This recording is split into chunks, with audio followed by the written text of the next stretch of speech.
Okay, this is my eighth lecture on a streetcar named Desire, and as I was continuing with the synopsis of the story, so I will continue today with that. And we have discussed so far about till scene 7, so I will start with scene 8 today. Okay, in scene 7, you have already seen a birthday party has been arranged by Stella for Blanche. This is Blanche's birthday, and the birthday party is arranged. The candle is lit, and and a cake is specially prepared by Stella for her sister Blanche. Now, Blanche was, as we can remember, Blanche was waiting the for the appearance of Mitch in the very birthday party. So the scene was laid in such a way that there were four chairs. Now three of the chairs are occupied. Okay, and the three chairs are occupied by Stanley, Stella, and Blanche herself. Now one chair is left vacant. Okay, now this one chair which is left vacant, okay, is in fact placed in such a way that it becomes too much prominent. Okay, because if there were only three people to participate in the birthday party, then one chair could be removed, so there could not have been an expectation of the arrival of a fourth person. But here the very vacant chair of course raises the issue that of course there is an expectation of another or fourth person in this birthday party, but that guy is absent. Okay, now Blanche seriously understands that there is something, or there must be a problem for which Mitch has disappointed her by not coming or joining the birthday party.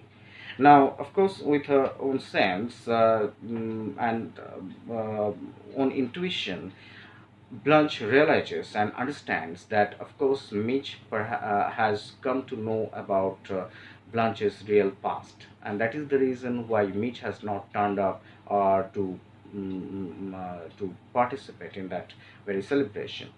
So Blanche is quite disappointed, but still Blanche does not show this disappointment. Rather, she hides it, hides the disappointment in her own usual way. So that is what is very much important to observe, because that is how she is in fact habituated to deal with or cope up with life. She always tries to hide her own emotion, or her own feelings, isn't it? So here also she does not in fact make any such kind of or use any such kind of word, or does not make any such kind of expression which will reveal her anxiety or her disappointment about Mitch, because he is here absent. So finally, Blanche, in fact, continues in such a way that she is enjoying, she gives the appearance that she is enjoying the party very much, but she is actually not. Here, an altercation between Stanley and Stella follows, and Stanley hurls the dishes on the floor, etc. These things happen, and this happened because if you just look back at scene 7, there you find that Stanley came home, and he informs Stella that he has gathered so much information about Blanche. Okay, that infuriated Stella, because Stella didn't wish to believe in those reports. Okay, but Stanley of course claimed that these were not false reports, these were true, because true in the sense that whatever here the gathered informations are, these have been verified by one of his friend. So these were true, and these reports were of course regarding Blanche's past. Whatever. Now, after few in fact dialogue, we find that Stanley produces the bus ticket. I had already informed you about the bus ticket in scene 7. So now Stanley gives this bus ticket to Blanche. And of course, this was in fact a very pathetic situation for Blanche to accept it, because at first he didn't understand what it was. As Stanley said, it was in fact a gift from his end to Blanche. But what kind of gift is this? Because this was a gift of a bus ticket, which of course meant that Blanche is no longer in fact expected to stay in that place, rather to leave that place, isn't it? So Blanche, when he just opens the that very paper, which that very ticket, okay, she realizes that this is meant for her. This is meant for her leave from Stella's place. So she could not utter any word. Basically, she immediately, in fact, felt sick, and she left her chair in a hurried way. So that is in fact a very pathetic situation, but I cannot really, and perhaps I could not also really express the scene in words in my descriptions, because until or unless you really read the text, you cannot really get into the meaning, as I always tell. So I would ask you to additionally to watch the drama. Okay, this is available in YouTube, so please watch the drama I Still Condemned Desire. You will love it. So what happens? The ticket is produced, and after that, Stanley and Stella, they again fight, because Stella didn't. Stella had forbade Stanley not to give that bus ticket to Blanche, but still Stanley did not listen to her. Okay, and there is an altercation and almost a fight between the two, in which Stella tears off Stanley's vest or t-shirt, you can say. So that is how in fact the scene was developing, and suddenly Stella feels the birth pain. Okay, so she I repeat, let me repeat, that she suddenly feels the birth pain, and then she is immediately moved to hospital. Okay, so that is all about scene 8. Now scene 9. In scene 9, in scene 9 we see that this is an interaction between Blanche and Mitch. So when the scene starts, we see Mitch is waiting at the doorstep of Stella's house, when of course only Blanche is at home, because Stella, she is now already admitted in hospital, and of course Stanley is also out of home. Mitch comes in with her heavy heart, with her face full of disappointment. He comes in, and then of course immediately Blanche realizes the matter, that what she was expecting, it has come to be true. That is, Mitch has come to know all about her past. And in this scene itself, we'll see that Blanche has already, or Blanche is already undergoing a mental deterioration beyond, in fact, repair. So Mitch here appears, and Mitch directly accuses Blanche for hiding all her past and also her age, about her marriage, etc., etc., and also about her profligacy, sexual profligacy, and her about her affair with her 17-year-old boy in her own school. Mitch says that he didn't believe in the reports when he heard all these informations, all these things from Stanley, but Mitch in fact verified the informations of his own. okay, from one of his friend. So Mitch is now quite sanguine that these reports are true. Now Blanche, perhaps partly to disperse the disillusionment that Mitch is showing, uh, she in fact could not control herself. Instead, she admits that yes, the reports he has got or he has gathered are all true and does not require any verification any longer. In an emotional fit, Blanche starts recalling about her relationship with Alan, her husband, and who committed suicide after his homosexuality was discovered. So this entire thing is narrated here by Blanche herself, okay, to Mitch, and of course, finally Mitch admits that that he cannot marry Blanche and take her to the same house where his mother also lives. So this is in fact how Mitch is differentiating between two ladies: his own mother, who is in fact held to be or positioned to be belonging to a loftier place, whereas the another woman is Blanche, who is now in fact placed in Mitch's eyes, placed at a very baser level, okay, lower level, baser level. So this baser lady who belongs to a baser level cannot be taken to the same home where his mother lives, who belongs to a loftier height. So this is in fact how Mitch also in fact proves her mother his mother fixation, okay.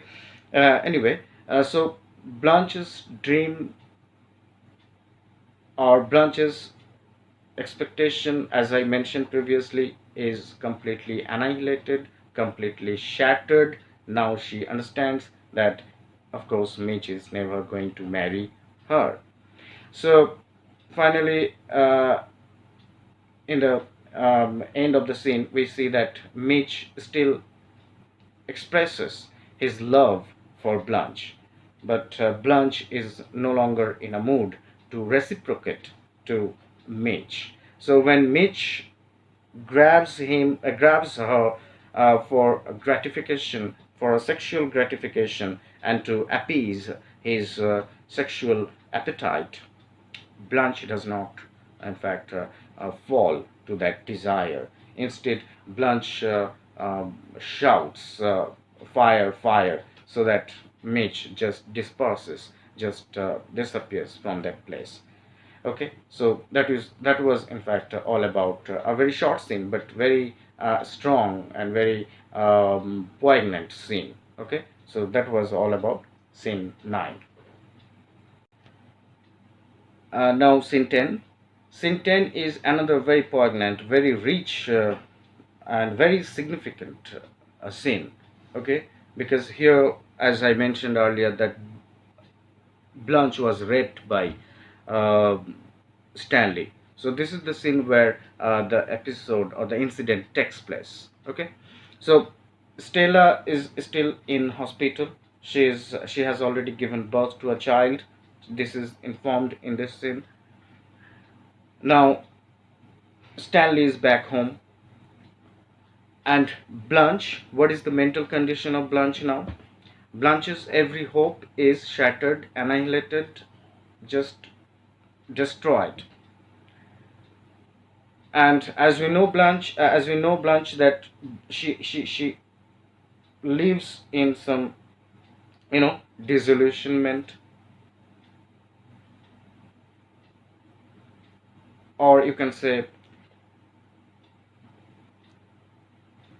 she always lives in a kind of pretentious world, and she hides her actual feelings, emotions. So here also we see that she is still pretending that something good is going to happen with her.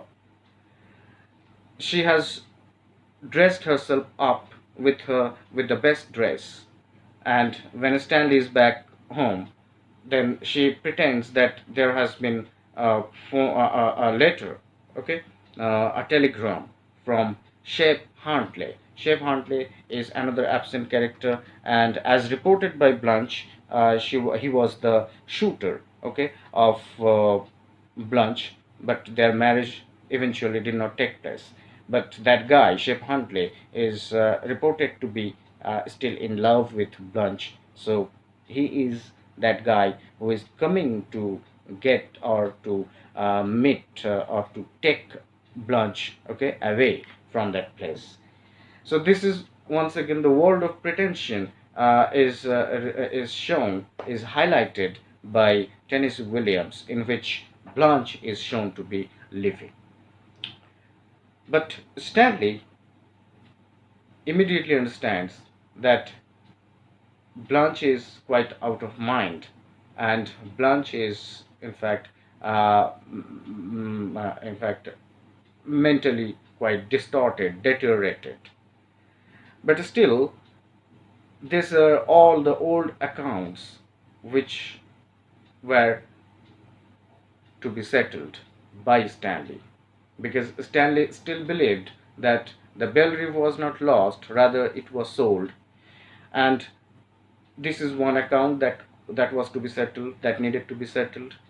Now and then was Blanche used to continuously talk about Stanley disparagingly to Stella. Okay, and one of the episode was already narrated, or in one of the episode we see that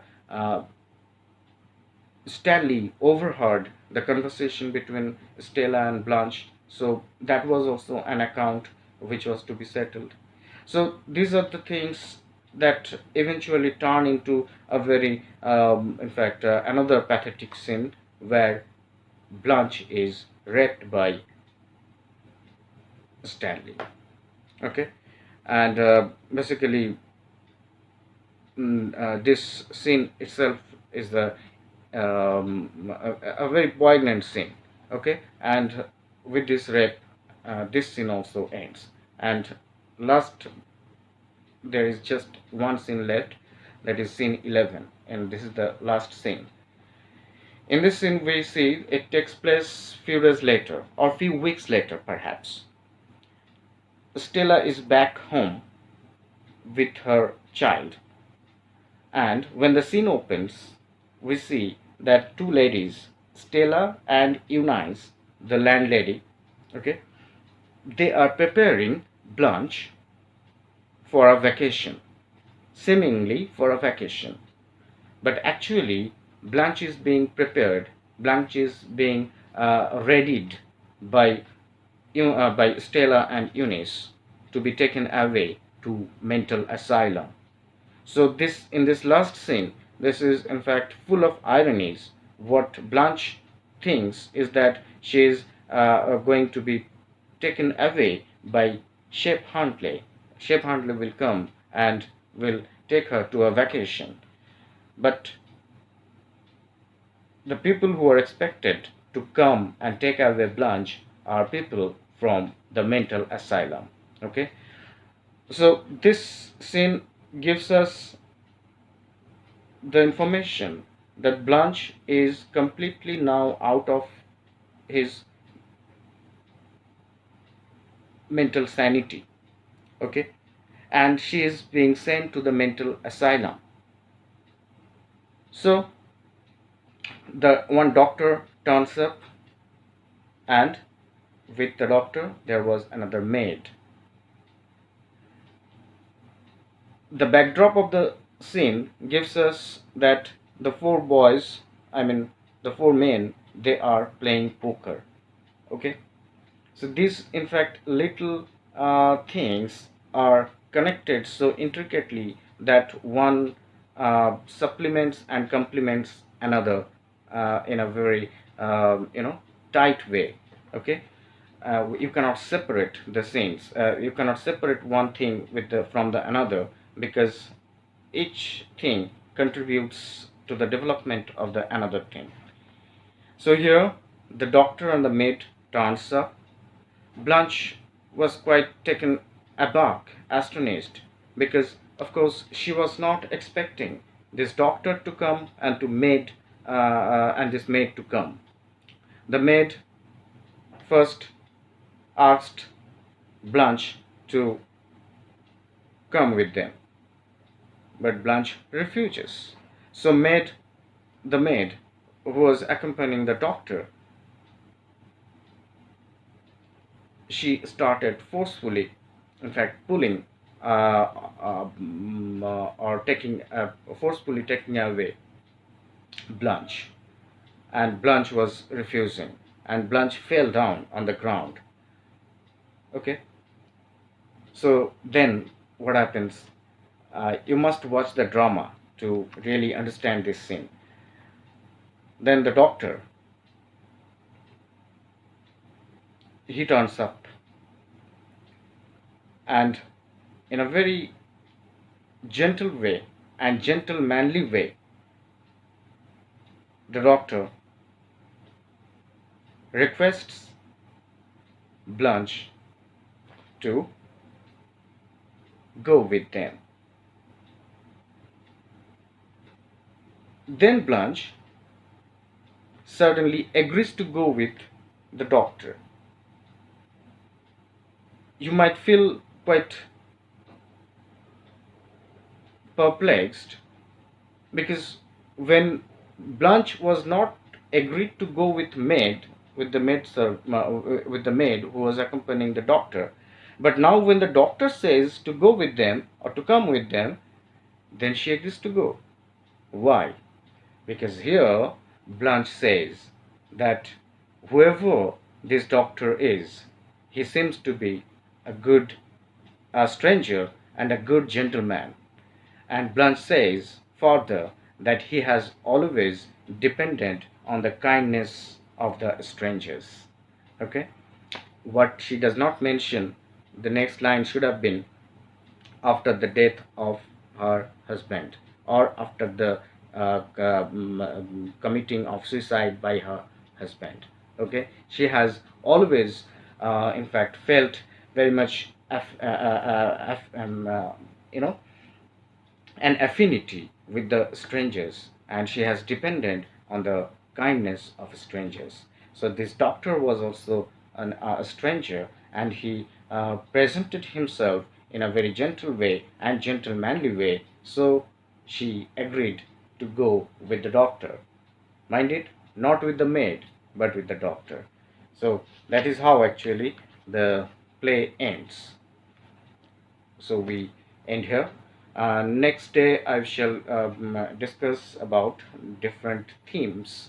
Okay, or in my next lecture I will discuss about different themes and different topics of related to a streetcar named Desire.